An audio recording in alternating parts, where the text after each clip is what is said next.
Pronto. Então, continuando. Acho que como eu já falei, né? Vou usar alguns PowerPoints aqui, né? Coisa que nunca pensei na minha vida que eu fosse dar aula com PowerPoint, mas como eu tenho dificuldade para usar a mesa digitalizadora, eu não consegui aprender também, que saiu uma coisa, um garrancho horrível, então me vi obrigado. Esses PowerPoints aí vão todos que eu tiver, conforme eu for usando, eu vou disponibilizando lá na plataforma também, tá? Então não precisa se preocupar em tirar foto, tirar print, porque vai estar tudo lá, beleza? E também se alguém fez a análise comigo, além do Felipe, não sei se é mais alguém, acho que não, mas enfim. Basicamente a matéria que a gente vai ver aqui é parecida com o começo do meu curso de análise. Tanto que eu estou aproveitando alguns PowerPoints também. Só que a gente vai ver em muito mais detalhe do que a gente viu lá, né? Lá a gente passou meio batido e aqui vai ser só falando sobre isso. Então, várias coisas que a gente não falou lá, a gente vai falar aqui, beleza? Certo? Então primeiro, né, entrando agora propriamente naquele programa da disciplina, a gente vai falando dentro daquele tópico de números naturais. A gente vai falar de contagem de numeração, tem esse PowerPoint aí, de sistemas de numeração, tá? Então, falando do conceito de número, aqui, né, eu estou me baseando nesse diagrama aí, que é um diagrama que ele dá vamos dizer assim, uma organização conceitual para o conceito de número, como ele está organizado na matemática contemporânea, beleza? Que é de acordo com essas inclusões aí. Tranquilo? Essas inclusões que eu quero dizer, N, Z, Q e R, certo? Tranquilo? N contido em Z, Z contido em Q e Q contido em R, certo? Bom, algumas observações importantes sobre essa organização, né, como os conjuntos são organizados na matemática contemporânea, quer dizer que a matemática contemporânea, né, a matemática como ela está hoje, ela se organizou assim que tem a ver assim com a rede de coisas que foram acontecendo historicamente, né, que a gente chegou nesse ponto. Mas essa não é essa organização, como eu já falei, não corresponde à ordem histórica, nem é a única organização possível. A gente poderia ter outros nomes, né, para os números. Poderia ter, sei lá, algum nome só para os racionais positivos, coisas assim. Mas a gente chegou a essa organização, beleza? Outra coisa que eu acho que é bem importante a gente pensar e que eu acho que a gente nunca pensa, que é a seguinte: hoje, quando a gente pensa em números, quase que automaticamente a gente pensa em conjuntos numéricos, né? Tipo assim, número natural, a gente pensa no conjunto N, mas na verdade,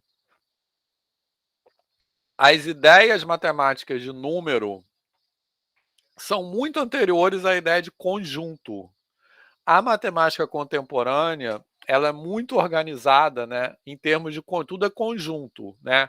Ela é organizada na linguagem de conjuntos, beleza? E de função, né? Função, que tem a ver também com a linguagem de conjunto, mas o conceito de conjunto é muito recente.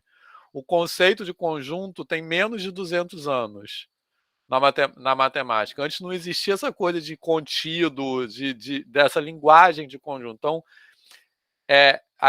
a humanidade lida com ideias numéricas muito antes de existir o conceito de conjunto. Beleza? Felipe. Não, eu só ia trazer uma curiosidade, né? Que isso é organizado assim, mas, por exemplo, se eu não me engano, na França, existe um conjunto que é chamado de conjunto dos decimais. E depois dos racionais. É verdade. Acho que não é nem só na França, né? Assim, nos países de língua francesa, eu sei que no Canadá, que tem uma parte que fala francês, tem isso.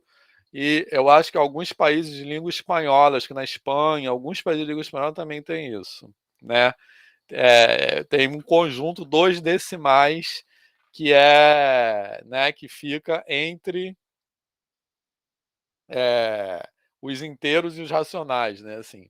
Então, esse conjunto que o Felipe falou dos números decimais é um exemplo interessante porque são outras formas de organização. Então, da gente ver também a matemática como ela está organizada de maneira mais hegemônica não é a única organização possível, beleza? Esse conjunto dos decimais que o Felipe falou, ele corresponde aos números que têm representação decimal finita, beleza? Então seria, por exemplo, 0,25, tranquilo? E eu acho esse nome até ruim, né, para esse conjunto, por dois motivos. Porque parece que só aqueles números que são decimais, né? Então, na verdade, o que é decimal não é o número, é a representação, beleza? Então, até por exemplo, quando se fala às vezes a parte decimal do número, né? A parte, quando a gente usa essa linguagem, a parte decimal, em geral, a gente está se referindo à parte que vem depois da vírgula. Eu, pessoalmente, não gosto dessa nomenclatura. Eu prefiro falar a parte inteira e a parte não inteira. Por quê? Porque não é o número que é decimal, o número está representado em forma decimal. E a representação, a parte inteira é tão decimal quanto a outra. Tipo assim, a gente fala, sei lá, 13,25. 13 não é decimal? 13 também é decimal, também está na base 10, né? Então, esse conjunto dos decimais, eu acho que ele ressalta uma propriedade que não é do número, é da representação.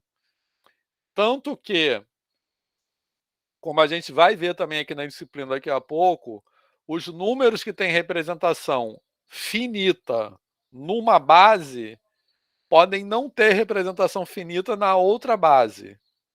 Beleza? Então, ter representação finita não é uma propriedade intrínseca do número.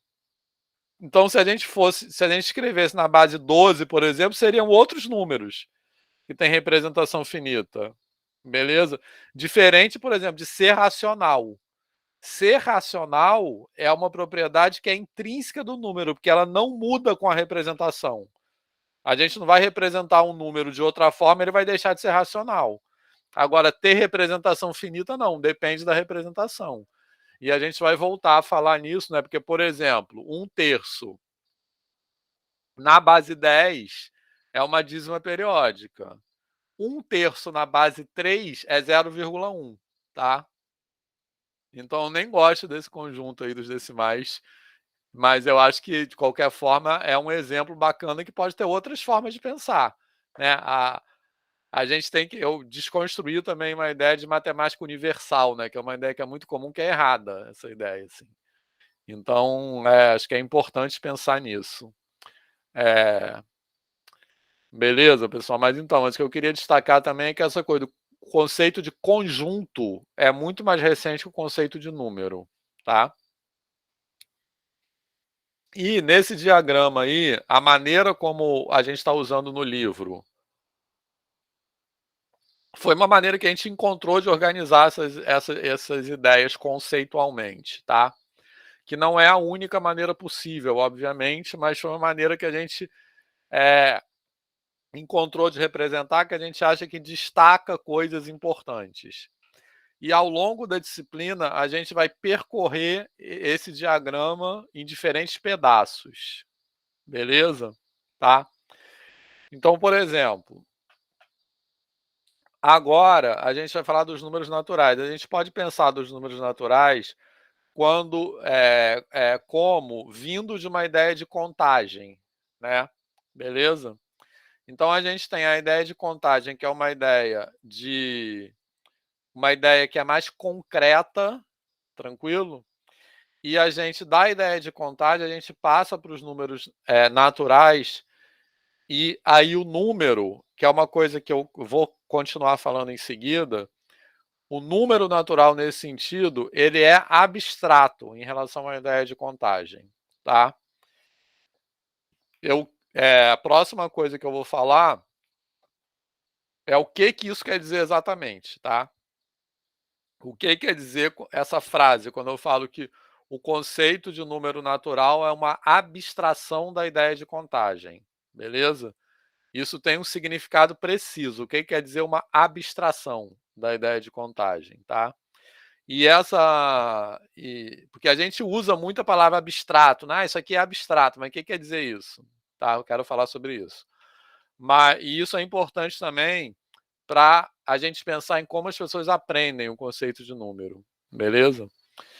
Bom, então eu vou falar nisso em seguida. Antes disso, só uma observação geral que eu quero fazer ainda desse diagrama é que a gente tem duas ideias fundamentais que a gente estrutura, na verdade três, que são contagem, medida e orientação, né? Que estão aparecendo em balõezinhos azuis ali nesse diagrama. Então, basicamente, de forma geral, a ideia desse diagrama é que a ideia de contagem leva aos números naturais e a ideia de medida leva aos números racionais e reais, basicamente, tá?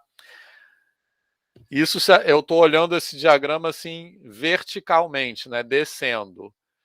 Se eu ler esse diagrama horizontalmente, né, passando da contagem para a medida, beleza? O que muda da contagem para a medida, né? Assim, qual é a diferença entre contar e medir, nesse sentido que eu estou falando? Tanto contagem como medida são são ações de comparação, beleza? A gente está comparando algo com algo. Quando a gente mede, a gente está comparando com uma unidade, né? Contar também é comparar com uma unidade, tá beleza? Certo? É ver quantas unidades tem de alguma coisa. Contar, a gente pode entender que é isso. Então, o que muda no que eu estou chamando de contagem, o que eu estou chamando de medida, é exatamente o papel da unidade, que eu estou colocando ali, unidade atômica e unidade divisível, tá? Essa palavra atômica não tem nada a ver com bomba atômica, né? Ou com, enfim, é que a palavra atômica quer dizer indivisível. Então, quando a gente trabalha com situações de contagem, a gente pensa na unidade como algo indivisível, beleza? Tá? Então, por exemplo, quando eu falo assim, quantas canetas tem aqui? Eu vou pensar que a unidade, uma caneta, é algo que eu não posso dividir, que não é que eu não possa quebrar uma caneta, mas naquela situação, eu vou pensar na unidade como algo que eu não posso subdividir. E quando eu passo para a medida, da contagem passando para a medida, eu passo a permitir subdivisões da unidade. Então, aí que entram que isso leva à ideia de número racional, né? E de número real. Beleza? Certo? Nesses casos que a gente chama de comensurabilidade e incomensurabilidade, sobre os quais a gente vai voltar a falar. Só estou dando um panorama geral desse diagrama. Beleza? Tranquilo? E, no caso, tudo isso é panorâmico, tá? Tudo isso a gente vai falar em detalhes ao longo das aulas. E a ideia de orientação, ela aparece, eu registrei ela ali, né? Como ela levando aos números inteiros, mas na verdade ela leva aos números negativos. Porque, como eu falei também agora no começo da aula, os números negativos, eles aparecem mais tardiamente do que todos esses outros que estão aí nesse diagrama na história da matemática. Por quê? Porque eles envolvem uma ressignificação do próprio conceito de número que os outros tipos de números não envolveram, que é justamente para você admitir um negativo como um número, você precisa deixar de entender número apenas como uma quantidade, que era o que se entendia até então, porque aí não tem como compatibilizar essa ideia, porque se um número é uma quantidade, zero é a ausência de quantidade, então não pode haver algo menor do que a ausência, né? Então a ideia de orientação ela entra para ressignificar isso. Foi uma mudança de paradigma histórica mesmo. Por quê? para se aceitar os números negativos, foi preciso se passar a entender um número com uma quantidade munida de uma orientação. Então, o número não é só mais uma quantidade, é uma quantidade que você pode estar andando no sentido positivo ou no sentido negativo. E aí o zero não é mais ausência, o zero é origem. Então, é a origem que você pode aumentar ou diminuir. Beleza? E quem fez esse trabalho, né, assim, essa interpretação geométrica foi o Argan, né, um matemático, não sei em que século, que, como eu disse, ele fez uma interpretação geométrica para essa ideia de orientação junto com os números complexos. Tanto que até hoje o plano complexo chama plano de Argan-Gauss, né? Assim, que aí teve o Gauss também, enfim. Beleza? Tá, então essa é a ideia geral desse diagrama. E tudo isso que eu falei, a gente vai falar. Isso que eu falei praticamente é a ementa toda da disciplina, tá? A gente vai falar disso, tá contido aí nesse diagrama. A gente vai falar de tudo isso em muito mais detalhe ao longo do semestre. Certo, pessoal? Ficou confuso alguma coisa que eu falei, assim? Tá na boa? Tá. Bem, e aí, como eu disse, agora nós vamos nos concentrar nessa parte aí do diagrama, né? Na parte que leva aos números naturais, certo? Então, como eu disse, eu afirmei agora há pouco, e aí eu quero falar sobre isso, que essa passagem da ideia de contagem para o conceito de número é uma passagem de abstração. E agora eu quero explicar o que eu quero dizer com abstração, né? E isso tem a ver com o seguinte, eu estou botando essa figurinha aí, que é uma figurinha que é uma historinha que tem em praticamente todos os livros de história da matemática, que é o pastor de ovelhas contando o seu rebanho, tá? Então, o que é essa história? Porque não precisava ser um pastor de ovelhas, tá? Podia ser qualquer pessoa contando alguma coisa. Mas, por acaso, alguém resolveu inventar isso e vários livros de história têm isso, aí eu botei também, porque também não importa. O que essa história do pastor de ovelhas ela pretende retratar? Ela pretende retratar o seguinte: para contar, você não precisa conhecer os números, tá? O que eu quero dizer? Então, para entender essa frase que eu acabei de dizer, repetindo, para contar você não precisa conhecer os números, beleza? Para entender o que eu quero dizer com essa frase, eu vou precisar explicar o que eu quero dizer com contar e o que eu quero dizer com número. E aí eu acho que dá para entender esse processo de que eu estou chamando de abstração, tá? Então, o que eu quero dizer com contar nesse contexto? É basicamente controlar uma quantidade. Então, quando eu quero dizer que esse pastor de ovelhas está contando o seu rebanho, eu quero dizer o seguinte: ele tem um método que permite a ele saber, por exemplo, quando ele leva o rebanho para pastar, se ele vai perder ou não alguma ovelha. Ou seja, se aquela quantidade se preservou. Então, contar é controlar uma quantidade. Saber se ela se preservou, aumentou ou diminuiu. Certo? E eu estou falando que você pode fazer sem conhecer os números, porque esse pastor ele tem um método de controlar a quantidade, mesmo que ele não conheça números. Por isso que, em geral, essa história alegórica ela é narrada como se fosse assim, um pastor de ovelhas na pré-história, tá? Porque a pré-história, né, se usa esse termo para falar de antes do advento da escrita, né? Então, e a escrita, ela, até onde se sabe, surge junto com os primeiros registros numéricos, né? Que isso é na Mesopotâmia, cerca de 4.000 anos antes da Era Comum, né? Que é antes de Cristo. Beleza? Então, esse pastor de ovelha, como é da pré-história, ele não conhece os números, ele não conhece palavras que significam números. Ele não conhece registros gráficos que representam quantidades.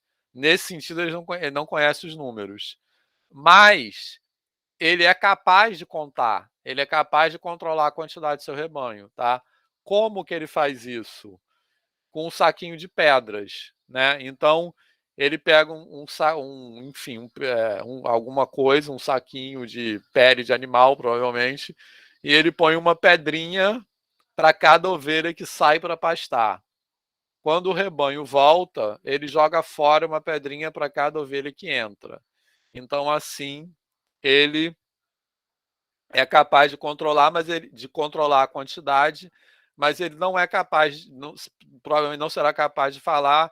Tem 47 ovelhas nesse rebanho, porque ele não conhece a palavra, não existe uma palavra que rotule quantidades, ou seja, nesse sentido que ele não conhece os números. Beleza? E esse método que ele usa para contar, ele é baseado basicamente em quê? Na gente fazer uma correspondência 1 a 1 entre duas quantidades. Então, o princípio do método dele é dizer que dois conjuntos têm a mesma quantidade se existe uma correspondência 1 a 1 entre eles, de tal maneira que para cada ovelha tem uma pedra, para cada pedra tem uma ovelha e não sobra nenhuma pedra, nenhuma ovelha. Se isso acontecer, porque tem a mesma quantidade de pedras de ovelhas. Beleza? Tá? Esse princípio de correspondência 1 a 1 na matemática contemporânea, o que a gente chamaria de uma bijeção. Eu não vou falar que o pastor de ovelhas fazia uma bijeção, porque ele não conhece nem número, muito menos função, tá? Mas é a ideia de correspondência 1 a 1. Então, essa ideia é muito básica. Dois conjuntos têm a mesma quantidade quando existe uma correspondência 1 a 1 entre seus elementos. Beleza, pessoal? Tranquilo? Essa ideia é muito razoável, tanto que ela é usada como método de contagem desde antes de existir o conceito de número, tá? E aí, só um parêntese, eu acho que é bem bacana isso, porque a gente vai falar também da ideia de infinito daqui a pouco, e essa ideia, que é muito intuitiva, de correspondência 1, no caso de conjuntos infinitos, ela leva a resultados muito surpreendentes, tá? Mas a gente vai voltar a falar sobre isso mais tarde. Beleza? Então, eu coloquei essa figurinha aí, que também é extraída do meu livro,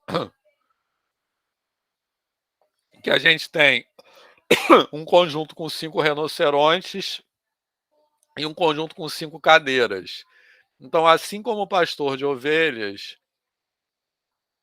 a gente sabe que esses dois conjuntos têm a mesma quantidade de elementos, porque para cada um de um lado eu posso associar um do outro sem que sobre ninguém dos dois lados.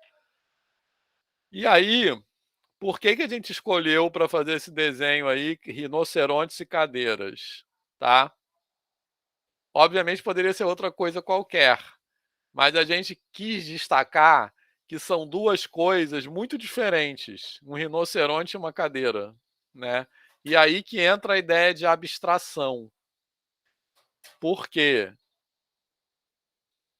A ideia de abstração ela aparece aqui porque o objeto matemático número 5 que eu uso para rotular os 5 rinocerontes é o mesmo objeto matemático que eu uso para rotular as 5 cadeiras.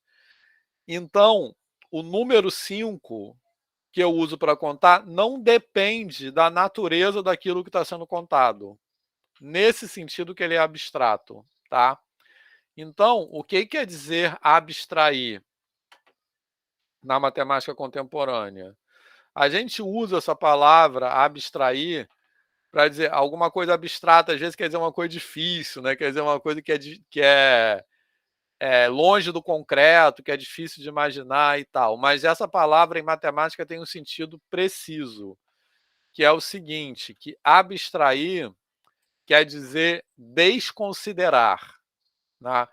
Então, quando eu abstraio, por isso que abstrair é um exercício, é um movimento de pensamento que pode ser difícil, que quer dizer você desconsiderar alguma coisa, quer dizer você abrir mão de alguma coisa.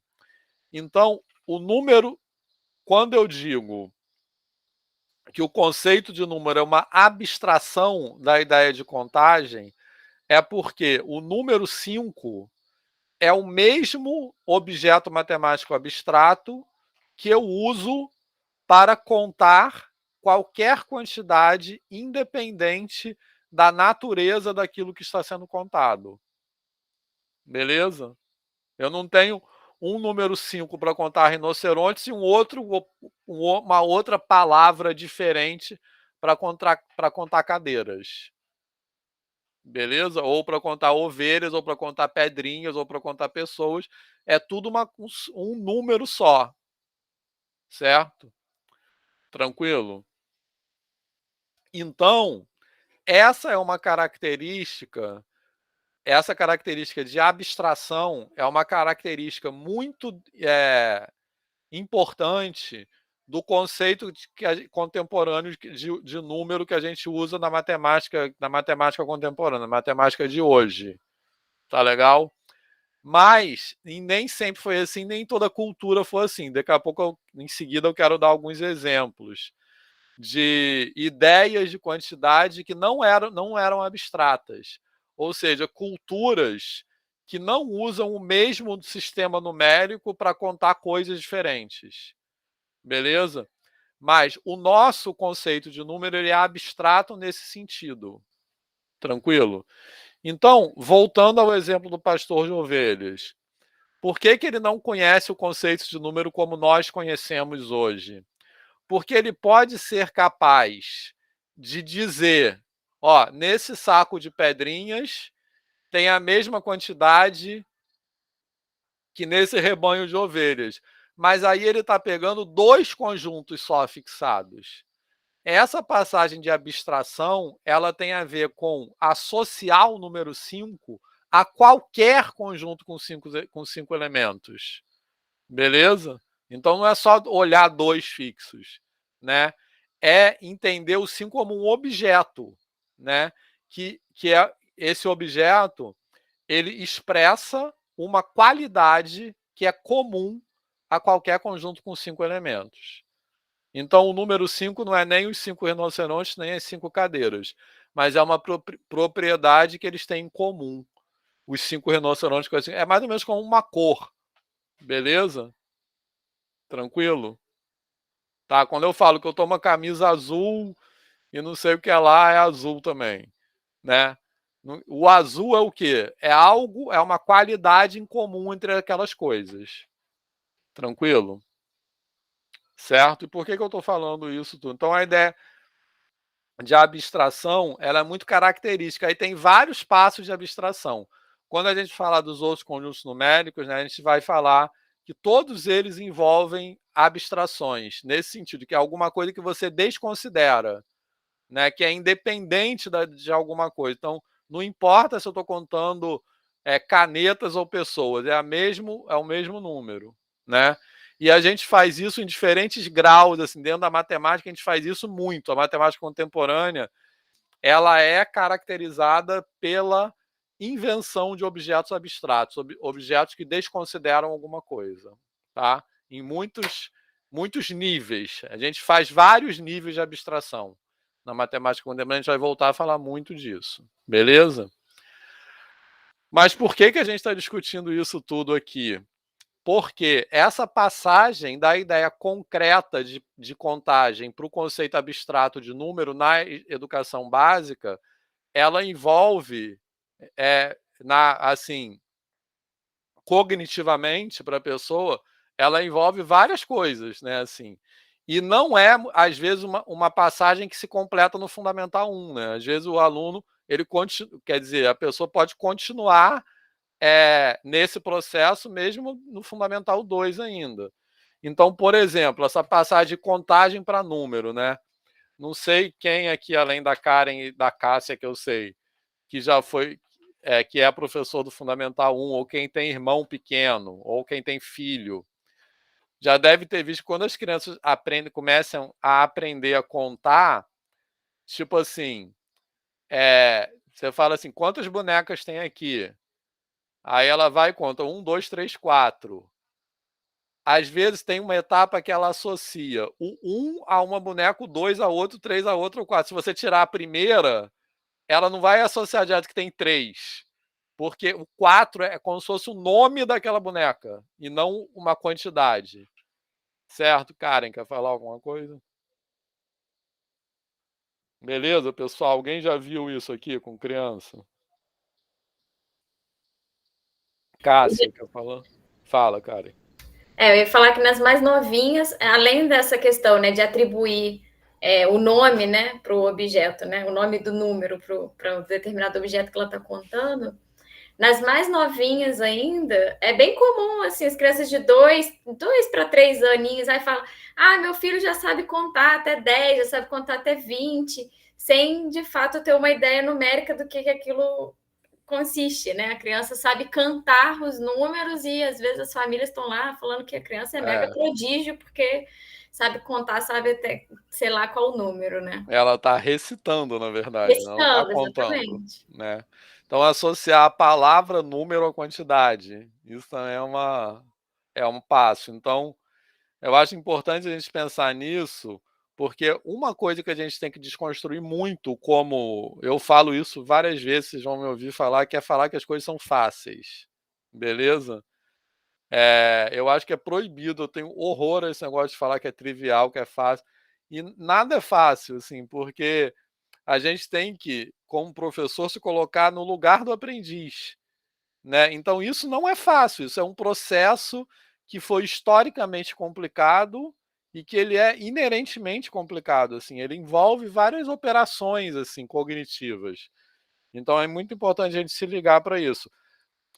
A gente não pensar que é fácil e, sobretudo, não falar que é fácil, porque eu acho que a gente tem que lembrar que falar que algo é fácil para um aluno é uma violência que a gente faz com o aluno, porque é desqualificar a maneira como ele está pensando, né? Beleza? Então, esse processo de abstração, assim como todos os outros processos de abstração, envolvem várias operações mentais que não são fáceis. Beleza? Cássia quer falar alguma coisa que escreveu aqui no chat sobre essa questão da contagem?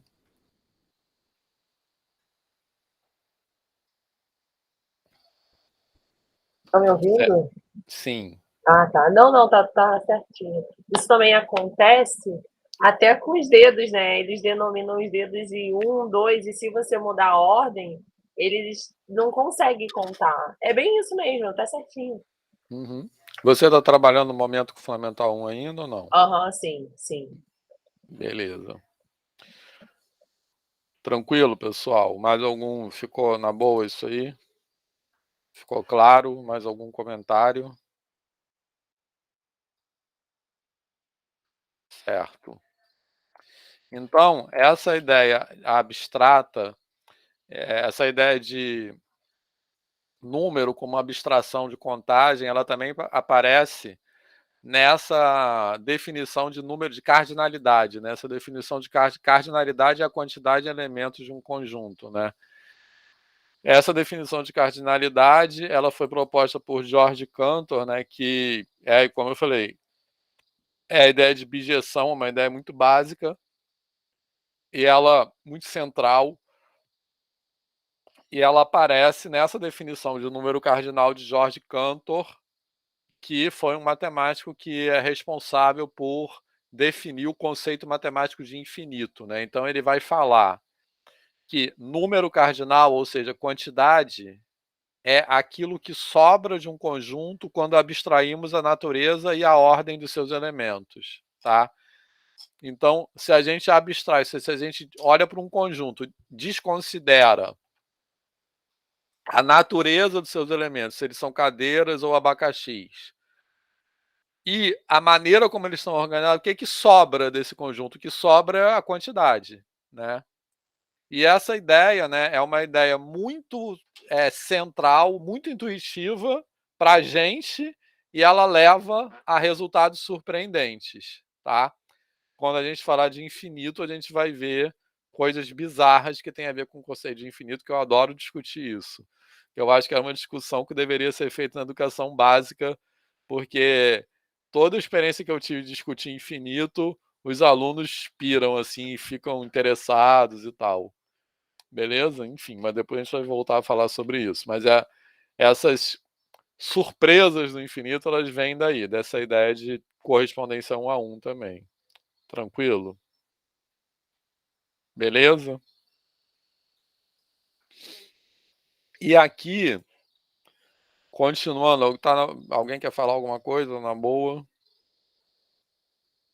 Amaral.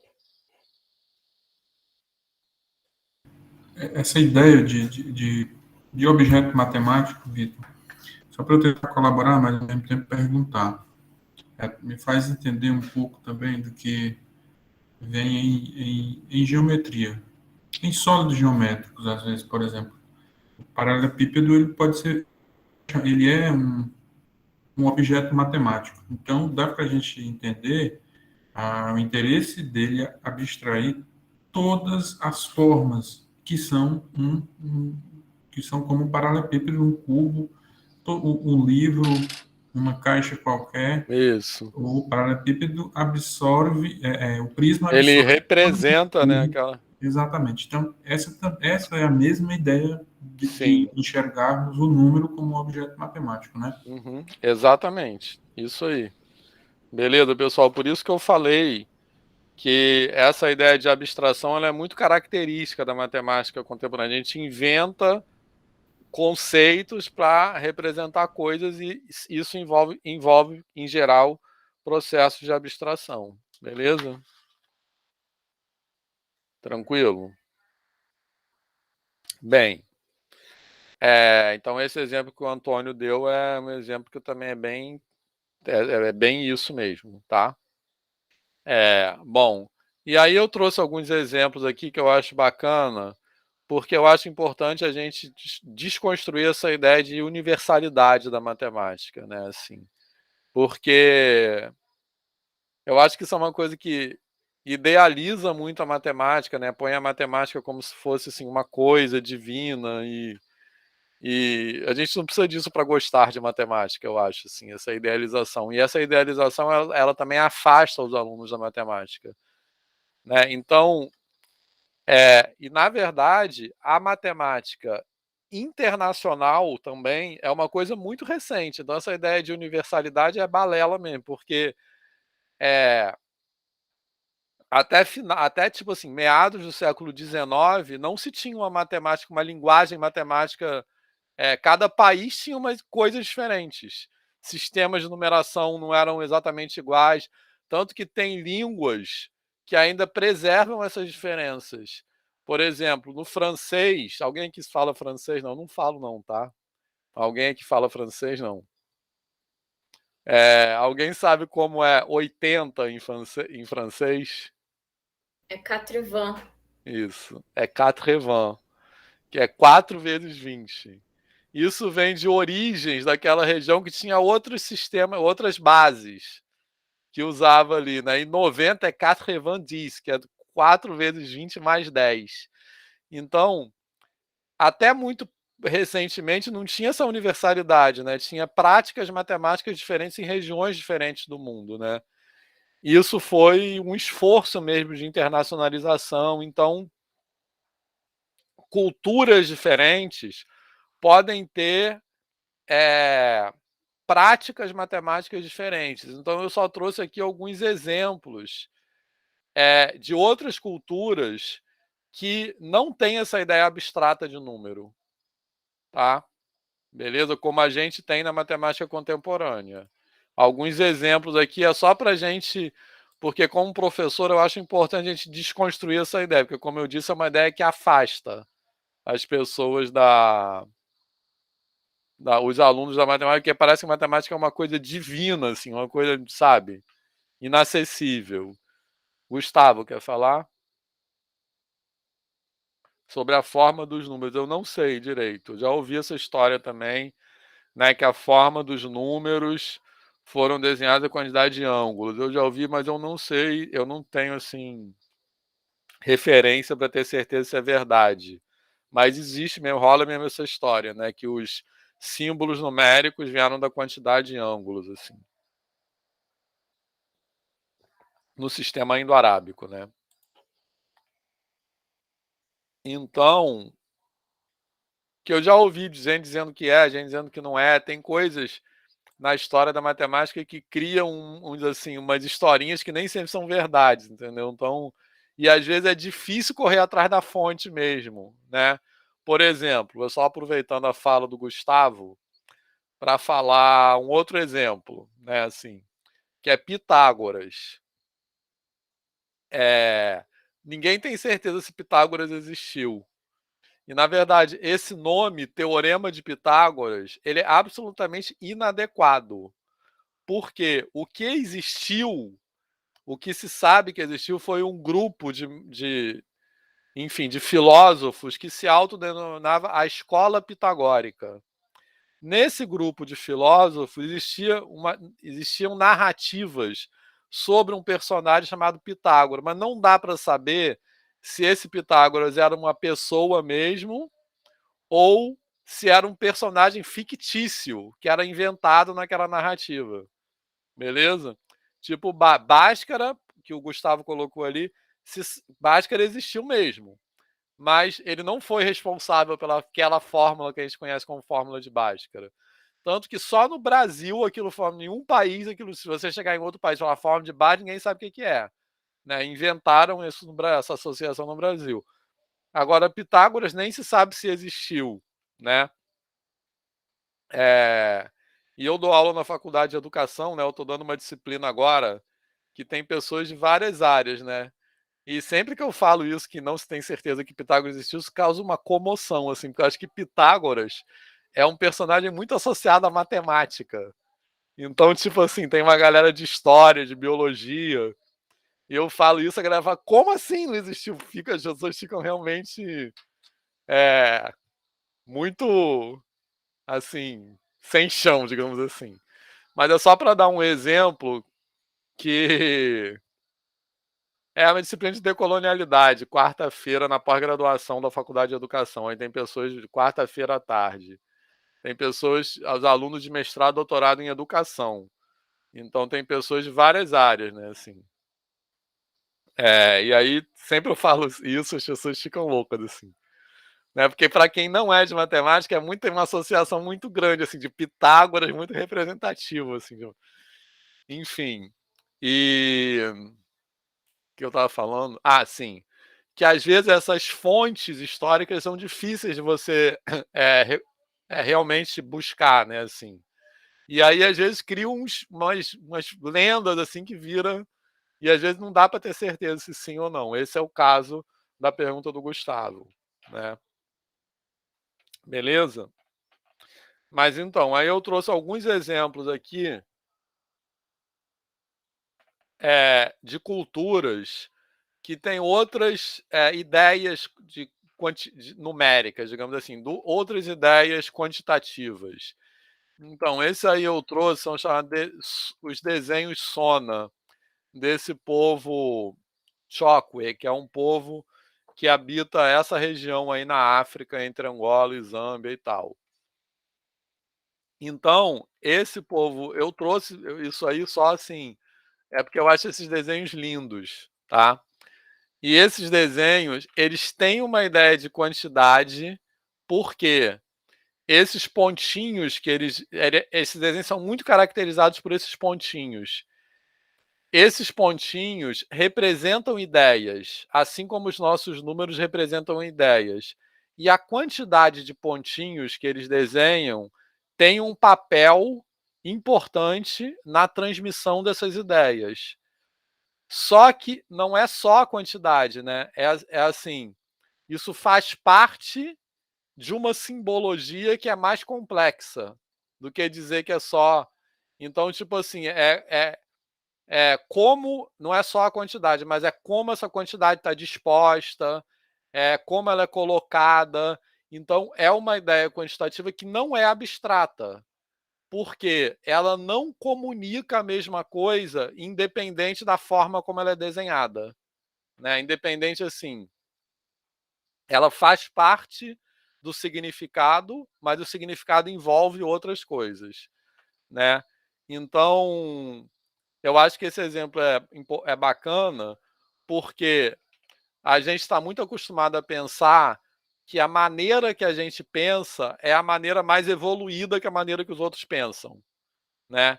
E isso foi uma coisa que é muito característica do nosso processo de colonização, né? Que o europeu, né, quando o Brasil foi colonizado, a Cássia está falando ali, a África é o berço da matemática, né? Assim.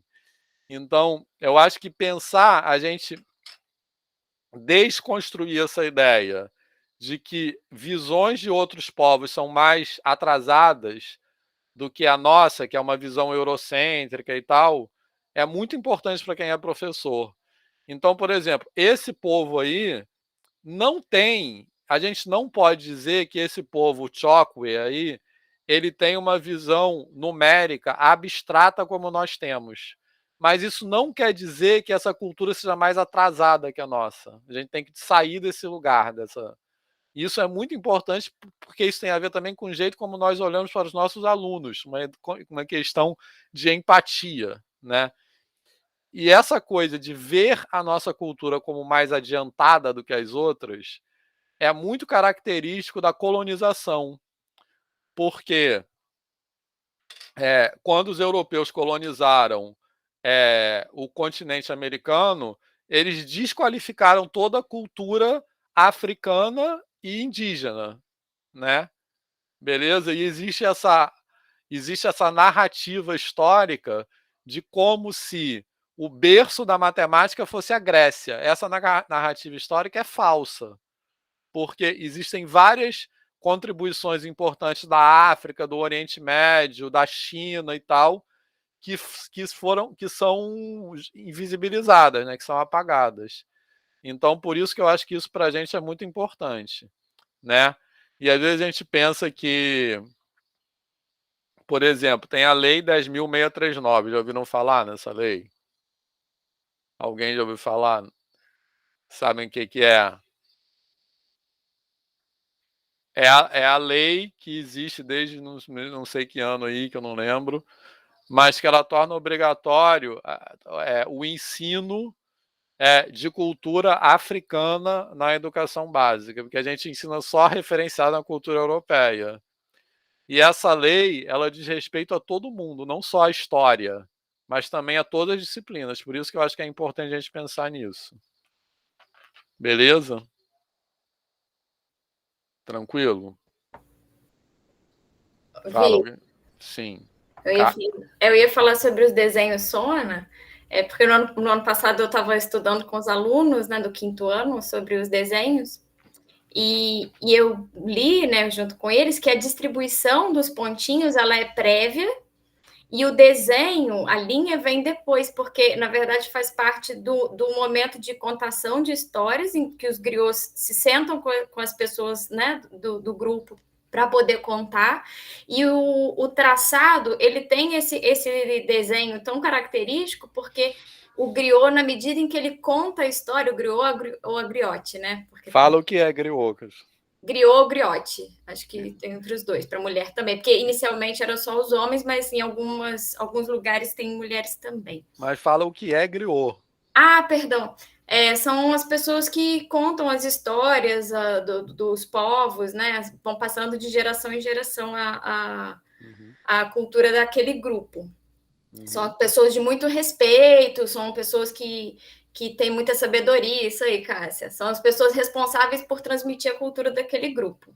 Elas têm um status muito importante nos grupos.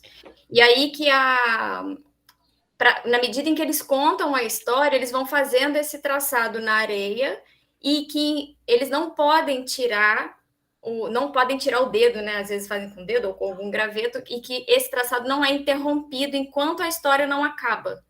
Por isso que ele é todo emendado, a gente não sabe onde começa e onde termina o desenho.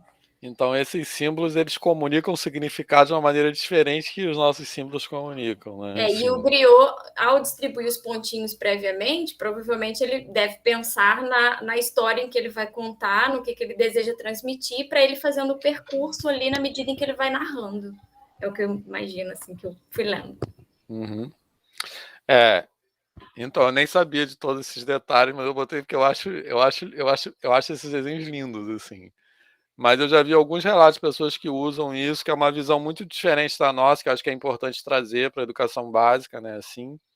E, e tem muita gente que trabalha com etnomatemática que usa esses desenhos Sona, né? Etnomatemática, para quem já devem ter ouvido falar nisso, mas é uma área dentro da educação matemática que se preocupa justamente em evidenciar essas diferenças entre as práticas matemáticas de diferentes culturas, que é o que a gente está falando aqui, né? Então, tem muitos trabalhos de etnomatemática envolvendo esses desenhos Sona. E a ideia é essa, que eles são, de alguma forma, uma ideia quantitativa, mas que não é abstrata, como a nossa. E o fato de ser abstrato não quer dizer que é mais sofisticado. Acho que o relato da Karen mostra isso. Beleza? Tranquilo? Alguém quer falar mais alguma coisa? Depois vocês podem procurar isso. Eu botei uma referência aqui embaixo, mas esse, assim, botando no Google aparecem várias coisas sobre isso aí. É bem legal. Bem, e aí isso aí também é uma coisinha. E a história também é sobre isso. E aí, um outro exemplo disso que eu queria trazer é um relato de uma colega nossa, que é a Gabriela Barbosa, que é professora da UERJ, e ela trabalha com etnomatemática. Então, esse relato, eu gosto muito desse relato, eu vou contar, e ele também exemplifica como outras culturas pensam em números e em quantidade de maneira diferente que a gente pensa. E que não necessariamente a nossa maneira de pensar é a melhor, entre aspas, né? Então, esse relato aí, ela estava lecionando, ela trabalha com educação indígena, e ela estava lecionando numa turma de EJA, né, de educação de jovens e adultos, numa escola indígena, numa tribo Guarani, aqui no estado do Rio, né? Acho que é em Mangaratiba, se não me engano, que tem, enfim. E aí a história é que ela estava tentando, assim, convencer os alunos da importância de você ter precisão nos sistemas, nas unidades de medida, beleza? Então era uma aula sobre grandeza e medidas. E aí ela falou a seguinte coisa, que suponha que você vai emprestar 1 quilo de arroz para o seu vizinho. Quando o seu vizinho for te devolver, ele tem que saber exatamente a quantidade que você emprestou para ele devolver exatamente a mesma coisa.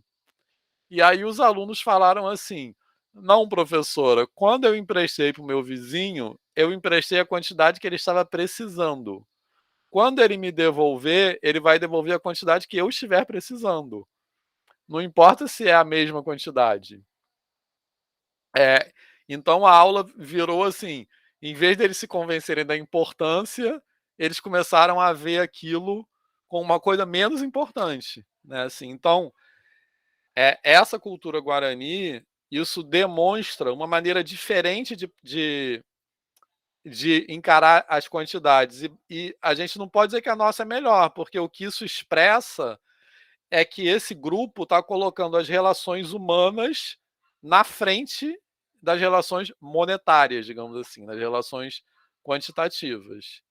Então é só para a gente desconstruir a ideia de que a nossa maneira de ver o mundo, a matemática é uma maneira de dar sentido ao mundo, né? E a nossa maneira de dar sentido ao mundo, que a gente chama matemática, não é a melhor possível, não é a mais maravilhosa e ideal possível. Beleza? E aí eu acho que é importante também a gente pensar que com isso eu não estou defendendo que a gente deixe de ensinar unidade de medida, né? E nem que a gente substitua, agora eu vou ensinar como os guaranis pensam. Não é isso, não é substituir uma coisa pela outra, mas é a gente deixar de falar de matemática como se fosse uma coisa universal, idealizada, maravilhosa, que é suprassumo da humanidade. Então, é falar de matemática, e não é deixar de falar daquilo, não é deixar de falar de unidade de medidas, nem falar mais superficialmente, mas é falar a partir de outra perspectiva. Beleza? Certo? Karen, quer falar? Fez sentido o que eu estou falando? Sim, deu para... Karen, se inscreveu aí, quer falar? Não.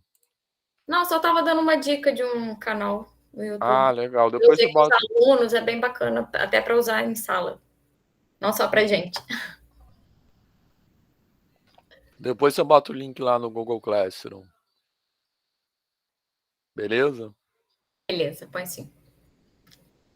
Tá, então isso aí mais ou menos é o que eu já falei, que o que eu estou defendendo aqui não é que a gente tem uma matemática hegemônica e tal, associada a uma cultura eurocêntrica, não é que a gente deixe de falar sobre isso, mas a gente deixe de falar sobre isso como a única forma possível de dar sentido ao mundo.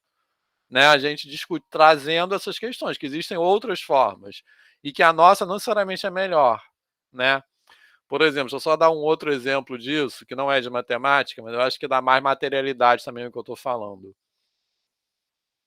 A gente está muito acostumado a pensar que, por exemplo, a cultura indígena é mais atrasada que a nossa, né? Assim, tem um antropólogo aqui, colega da UFRJ, que é o Eduardo Viveiros de Castro.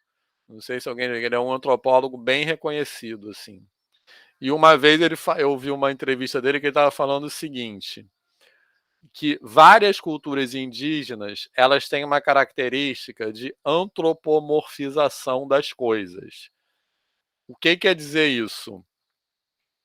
Quer dizer que é como se na linguagem dela tivesse uma coisa assim, que falasse: a árvore é uma pessoa, o rio é uma pessoa, a onça é uma pessoa, tudo é uma pessoa. E a gente, com o nosso olhar, a gente olha para isso e vê como uma coisa atrasada. E o que ele fala é o seguinte: quando o indígena fala que a árvore é uma pessoa, não é que ele está olhando para a árvore e vendo, achando que tem uma pessoa ali. O que ele diz é o seguinte: o ser humano está no mundo assim como a árvore.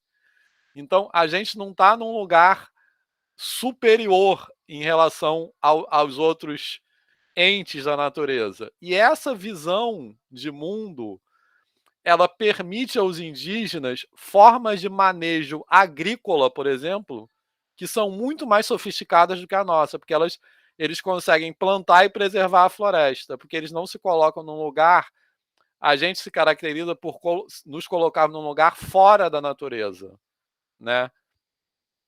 E essas culturas eles se colocam o homem como parte da natureza. Então, quando ele fala a árvore é uma pessoa, quer dizer, eu sou assim como a árvore é. É isso que ele quer dizer, né? Então, não é uma coisa mais atrasada, ao contrário, é mais sofisticada que a maneira que a gente tem de pensar no mundo. Então, é um pouco isso que eu estou falando. Beleza, pessoal? Certo? Alguém quer falar? Cássia, Karen? Tranquilo?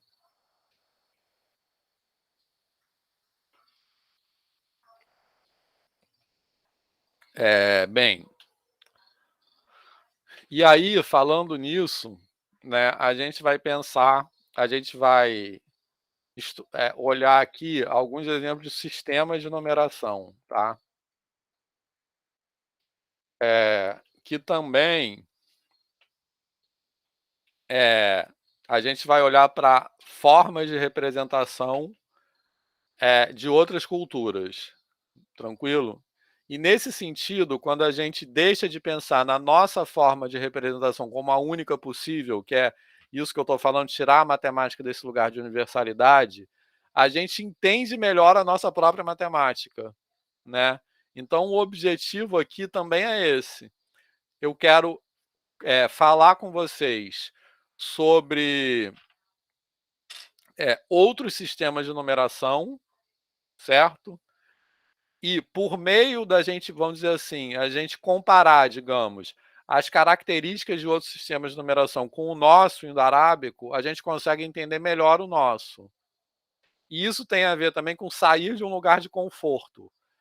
Então, muitas coisas a gente entende melhor porque muitas coisas que a gente acha universais, e quando a gente acha universais, a gente automatiza. Quando a gente automatiza, a gente deixa de pensar sobre aquilo.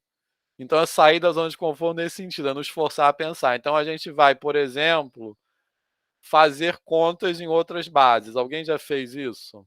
Conta de adição, multiplicação em outra base? Menos Felipe, que já fez análise. Alguém já fez esse exercício? Então, é um exercício de nos forçar a pensar naquilo que nós fazemos automaticamente sem pensar. E para quem é professor, isso é muito importante, porque também é uma maneira de se colocar no lugar do aluno. Felipe. Na verdade, eu acho que a maioria das pessoas aqui já fizeram, só que nunca pararam para pensar que fizeram isso. Que em álgebra, quando a gente estuda congruência, a gente está fazendo exatamente isso. Uhum. Só que ninguém fala que a gente está fazendo isso, na verdade. É mais uma coisa ensinada que é outro processo. Entendi. Então, a gente vai fazer isso aqui explicitamente, tá? Que a gente vai olhar os algoritmos mesmo das operações em outra base. Outro momento que a gente faz isso na nossa vida é quando a gente faz contas com o tempo, por exemplo, né? Então, quando a gente soma, porque a gente tem unidades de tempo que são organizadas na base 60, né? Então, quando a gente soma horas, minutos e tal, a gente está fazendo conta em outra base. Beleza? Tá? Então, a gente vai falar sobre isso. Aqui, tranquilo? Tá?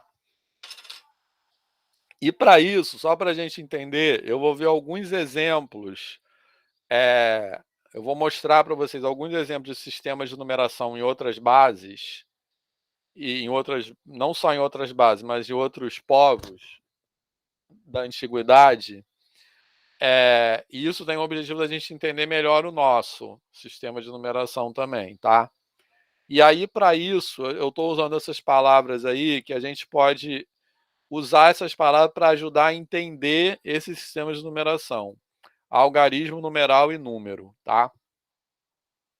Eu não estou defendendo que a gente tem que usar essa linguagem na educação básica, não, tá? Tranquilo? Na verdade, eu não estou defendendo nem que sim, nem que não, mas eu só estou usando porque eu acho que ela vai nos ajudar a nos comunicarmos aqui, tá? Então, algarismo é cada símbolo. Numeral é a combinação de símbolos e número é a quantidade. Então, a gente pode pensar o seguinte: a quantidade 5, ela pode ser escrita em indo-arábico como aquele símbolo 5 que a gente conhece, e ela pode ser escrita em romanos com o V. Então, aquele V dos romanos é um numeral. E o símbolo indo-arábico 5 é um numeral também, mas ambos representam a mesma quantidade. Então, a quantidade é um número. Então, isso seria o mesmo número representado por numerais diferentes.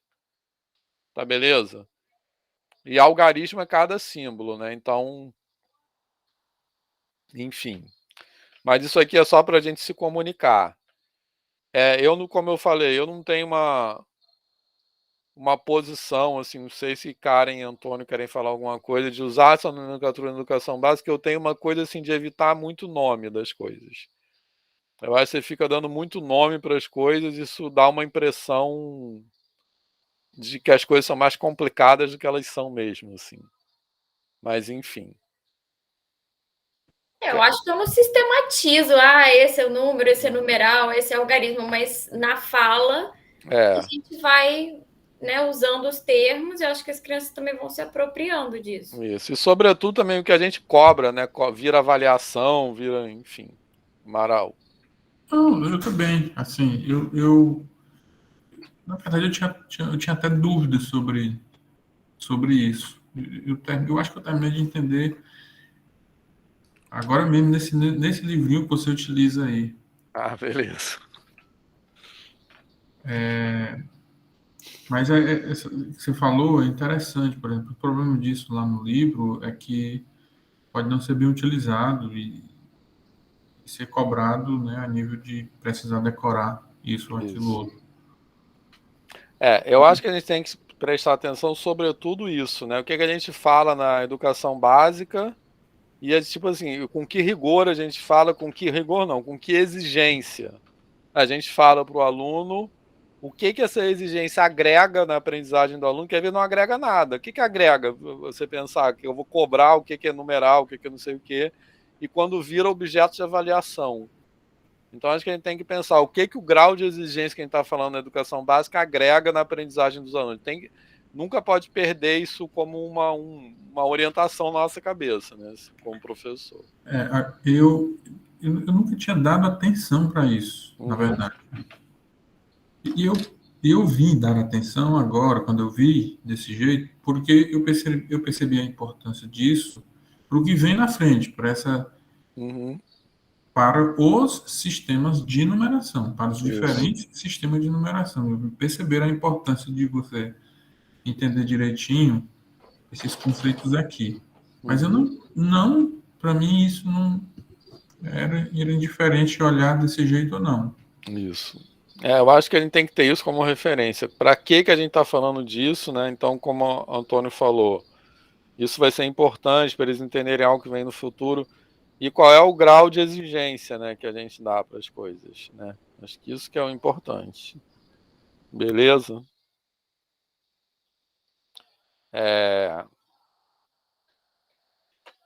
Enfim, aí continuando. Isso aqui a gente vai começar falando de numeração Mesopotâmia, né? Assim, porque são os primeiros sistemas de numeração gráficos, né, de registro escrito de números que se tem notícias. Então, na verdade, se algum lugar é o berço da civilização, esse lugar é a Mesopotâmia, assim, em algum sentido, porque foram lá que surgiram as primeiras cidades, as primeiras, que é onde é o Oriente Médio hoje, né, ali. Então, que é onde surgiram as primeiras cidades, as primeiras escritas, os primeiros símbolos numéricos, isso mais ou menos 4.000, 5.000 anos antes de Cristo. E a Mesopotâmia não é um povo, é uma região que foi habitada por vários povos diferentes. Então, babilônios, por exemplo, é um povo que habitou a Mesopotâmia, tem caldeus, tem vários outros em períodos históricos diferentes ao longo de vários séculos, tá? Mas esses povos, como eles habitavam uma região própria, eles compartilhavam características culturais também, e, em particular, os sistemas de numeração, né? Então, os primeiros sistemas de numeração que se tem notícia, né, eles tiveram a origem nessas coisinhas aí, nessas pecinhas, e aí a gente pode olhar isso aí para pensar esses processos de abstração, tudo isso. Porque aquelas pecinhas que estão representadas ali em cima, elas são pecinhas que eram usadas para contagem de coisas diferentes, né? Então, tipo assim, eu não sei o que era o que, mas faz de conta que, sei lá, esse conezinho aqui era usado para contar saco de trigo, a outra bola preta era usada para contar não sei o que lá, né? Então, era ainda uma noção numérica não abstrata, tá? Porque eram esses símbolos para contar coisas diferentes. E aí, num determinado momento, surgiram os invólucros. Então, esses invólucros, e aí a gente começa a falar de processo de abstração. Esses invólucros eram bolas de barro no qual eles botavam uma certa quantidade de pecinhas dentro, né? Então, tipo assim, para tipo assim, encapsular determinada quantidade. Eles pegavam as pecinhas e botavam dentro de um invólucro de barro. E aí alguém percebeu que, como aquele invólucro representava uma quantidade fixa, que em geral era 60, você não, para entender essa representação, você não precisava ter as pecinhas dentro, bastava ter o invólucro, porque aquilo já representava aquela quantidade, era um acordo, né? Então reparem que isso são todas, a gente pode entender isso como passagem de abstração. E depois isso começou a pensar assim, você não precisa nem ter o invoice, você pode fazer um desenho que representa isso, né? E aí começou, esses aí são os tabletes de barro dessa cultura, desses povos mesopotâmios, que eles fazem esses pontinhos aqui, que eram os desenhos dessas coisas. Então é mais ou menos assim, até onde se tem notícia, que surgiram os primeiros sistemas de numeração. Beleza? Tá? E aí, basicamente era isso aqui. Isso aí era a chamada escrita cuneiforme desses povos mesopotâmios. E cuneiforme, essa palavra vem porque eles escreviam com uma planta que era em formato de cunha, né? Que é uma coisa assim, tipo assim, como se fosse um canudo de tomar suco, assim, né? Que era tipo um capim ou algo assim. O formato de cunha é um formato aqui assim. Então isso eles usavam para fazer esses dois símbolos no barro, dependendo de como eles enfiavam aquilo no barro, se botavam assim ou assim. Então são esses dois símbolos básicos, um representava o 1 e o outro representava o 10. E com esses símbolos, o 1 e o 10, eles formavam combinações desses símbolos de 1 até 59, que é o que está ali, beleza? E aí, esses símbolos, a gente pode pensar assim, que o 1 e o 10 eram símbolos, eram algarismos primários, digamos assim. E aí, depois, essas combinações eram algarismos secundários, como se fosse, porque aí depois eles usavam combinações disso para escrever números maiores. E aí, esse esquema de combinações era um esquema posicional, como o nosso sistema de numeração é, tá? Então, o que quer dizer posicional? E aí eles iam fazer isso aqui, ó. Posicional quer dizer que como o nosso sistema, a gente representa as coisas por meio de agrupamentos, né? O que quer dizer isso? Quer dizer que 10, o nosso sistema é decimal. Quer dizer que 10 é um agrupamento de 10 unidades. Uma centena é um agrupamento de 10 dezenas e assim por diante. Então, eles agrupavam de 60 em 60, em vez de agrupar de 10 em 10. E aí tem vários motivos de porquê, da onde veio essa base 60, né? Que são bem interessantes. Então, eu estou colocando um exemplo aqui do 1908, né? Então, esse grupo que está aqui do lado, que é 48, que está aqui à direita, todo mundo visualiza o 48 aqui,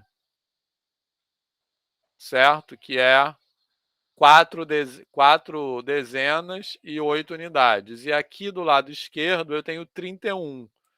Só que esse 31 não é 31 unidades, é 31 grupos de 60. Tá? Então, da mesma forma, isso é posicional, porque da mesma forma que nós escrevemos, por exemplo, 59, ou por exemplo, 55, a gente escreve o mesmo símbolo, mas com significados diferentes. Quando a gente escreve 55, um 5 quer dizer 5 unidades e o outro 5 quer dizer 5 dezenas. Então é por isso que a gente diz que o nosso sistema é posicional, e esse aí também é, tá? Só que era de 60 em 60, beleza? Tranquilo?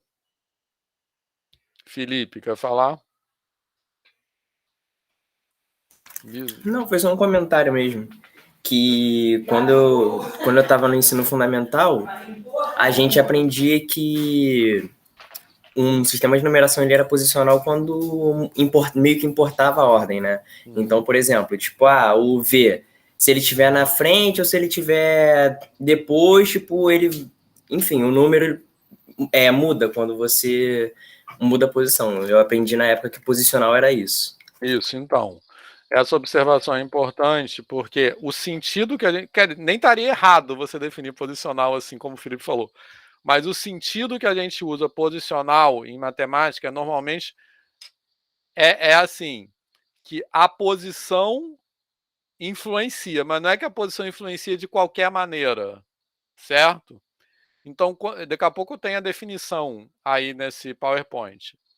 Mas a gente fala que um sistema é posicional quando a posição do símbolo muda o valor do símbolo. Então, por isso que porque quando a gente fala 55, o valor que aquele símbolo 5 representa depende do lugar onde ele está, certo? Então, nesse sentido da palavra posicional, o sistema romano não é posicional, tá claro? Porque quando a gente, como o Felipe escreveu ali, quando a gente escreve IV e quando a gente escreve VI, um quer dizer 4 e outro quer dizer 6. Então, a posição importa, importa. Mas em que sentido a posição importa? Ela diz como você vai operar com os símbolos, mas ela não muda o valor dos símbolos. Porque tanto no IV quanto no VI, o V é 5 e o I é 1. Então, o valor do símbolo não mudou. O que mudou foi como você operou com os símbolos, tá? Então, a gente usa, quando a gente discute sistemas de numeração, a gente usa a palavra posicional nesse sentido, tá? Agora, se eu quisesse chamar o sistema romano de então, nesse sentido, o sistema romano não é posicional. Alguma dúvida nisso? Beleza? Agora, se a gente quisesse chamar o sistema romano de posicional também, não estaria errado. Mas por que a gente não faz isso? Porque quando a gente usa a palavra posicional para querer dizer isso que eu falei, né, a gente está se referindo a uma forma de representar que tem várias propriedades em comum que são importantes e que o sistema romano não tem. Então, por isso que a gente escolhe, tipo assim, as palavras e aquilo que elas classificam não é aleatório, beleza? Então, por isso que a gente escolhe chamar de posicional os sistemas que têm essa característica. Porque essa característica ela tem várias implicações comuns que são importantes, que é o que a gente vai continuar falando aqui, e que o sistema romano não tem. Então, não seria interessante para essa discussão chamar o sistema romano de posicional. Eu acho que é importante essa reflexão, porque a gente escolhe os nomes, não é à toa. A gente escolhe os nomes porque ele tem um propósito. Beleza, pessoal? Ficou claro isso? Tá. Então, deixa eu só mostrar mais aqui. Outra característica, já está acabando, só vou mostrar mais um pouquinho aqui das coisas. Semana que vem a gente continua. Outra característica que eu acho que é bacana a gente pensar do sistema mesopotâmico é o seguinte: ele é um sistema que não tinha um símbolo para zero, tá? Assim como o nosso tem. Isso torna esse sistema ambíguo, tá? Por quê? Por exemplo, esse negócio que eu escrevi aí, que número é esse? Porque isso aqui tem um símbolo para 1 e isso tem outro símbolo para 1 aqui, certo?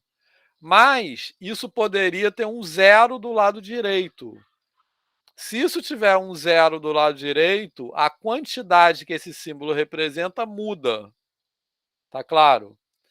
Então, beleza? Então, por exemplo, faz de conta que eu não tivesse 0, que a gente não tivesse 0 no nosso sistema indo-arábico. Como é que eu ia diferenciar 10 de 100 ou 10 de 1? Beleza? Então, a ausência do 0 num sistema posicional torna o sistema ambíguo. Tá beleza? Tranquilo? Só que alguns orientadores não, alguns historiadores argumentam que essa ambiguidade não era um problema na Mesopotâmia. porque isso novamente é um exemplo de como a gente olha uma coisa que é diferente da nossa, a gente já pensa naquilo como uma deficiência. Por que que isso não era um problema na Mesopotâmia? Isso alguns historiadores falam isso, tá? Por que que essa ambiguidade não era um problema? Porque os números nos tabletes mesopotâmicos apareciam sempre em situações contextualizadas. Então nunca aparecia esse símbolo solto. Então você entendia você resolvia essa ambiguidade pelo contexto, né? Então, na verdade, não tinha essa dúvida, beleza? Então, os símbolos numéricos na Mesopotâmia eram sempre dentro de um problema, dentro de uma narrativa. Não era nem nunca assim como a gente escreve um número solto, que é o número de uma casa, por exemplo, né? Eles nunca eram usados assim, né? Era usado sempre assim eu vendi 50 cabeças de gado para o meu vizinho. Era sempre numa narrativa. Beleza? Isso é interessante também. Mas, de qualquer forma, num sistema posicional, a ausência de um símbolo para zero torna aquele sistema ambíguo, necessariamente. Beleza? Enfim. Aí, outro exemplo, na aula que vem, a gente vai voltar a falar sobre isso, só falando aqui rapidinho, de um sistema posicional, é o sistema Maia, que é um sistema de base 20 e que tinha um símbolo para zero, que é esse disquinho aqui, tá?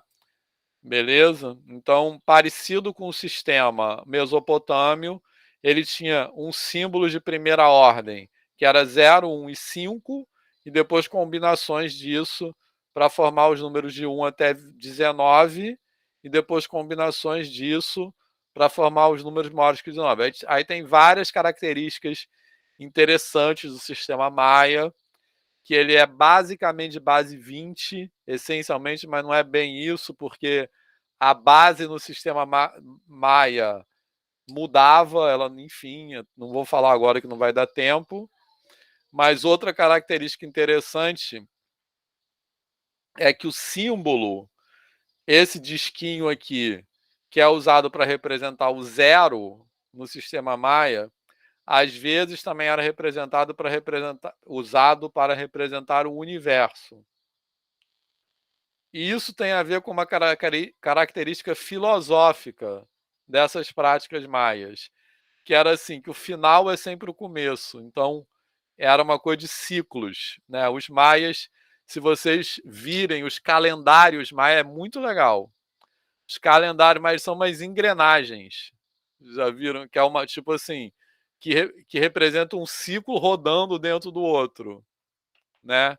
Então, aquele negócio de fim do mundo maia, que era 2012, não sei o quê, quando eles falam fim de algo, é sempre o recomeço. Então, esse símbolo do zero tem a ver com isso. É bem bacana. Beleza? Mas a gente vai fazer semana que vem exercícios sobre isso também. Então, aí tem um exemplo de uma representação de um número. E para terminar, aqui é o sistema de numeração egípcio, que tem aparecido em alguns livros também, né? Que é um sistema não posicional. Tá beleza? Certo?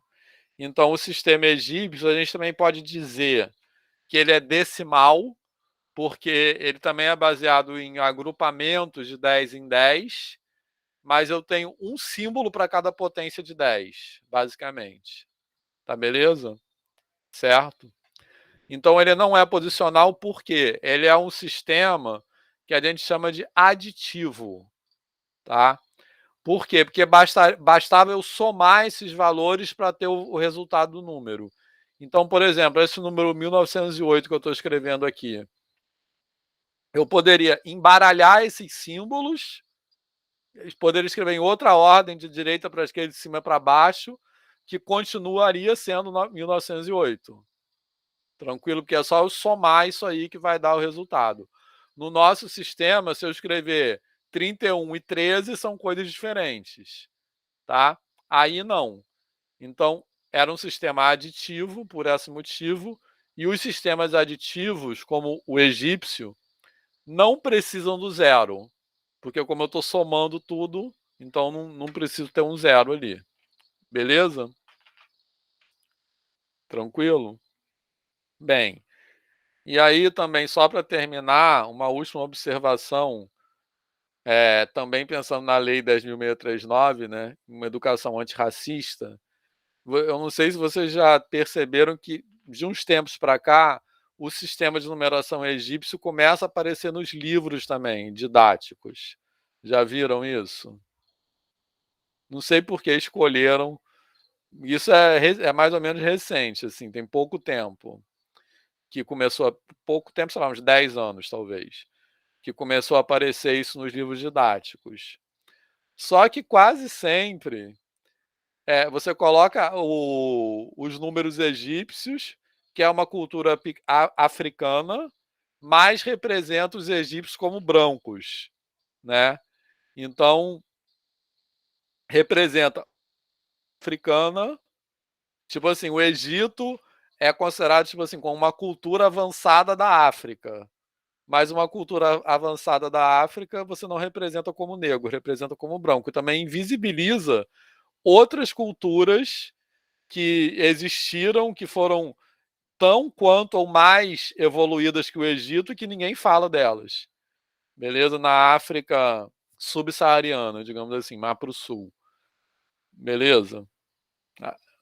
Tranquilo? Então, isso é muito louco, né? Você representar os egípcios como brancos, né? As evidências é que nessa época da civilização eles não eram brancos como os europeus, mas as imagens que aparecem nos desenhos, no livro, nos filmes, é de uma pessoa praticamente norueguesa, né? Assim, representando os egípcios. Enfim, é isso. Alguém quer falar mais alguma coisa? Tá na boa, pessoal?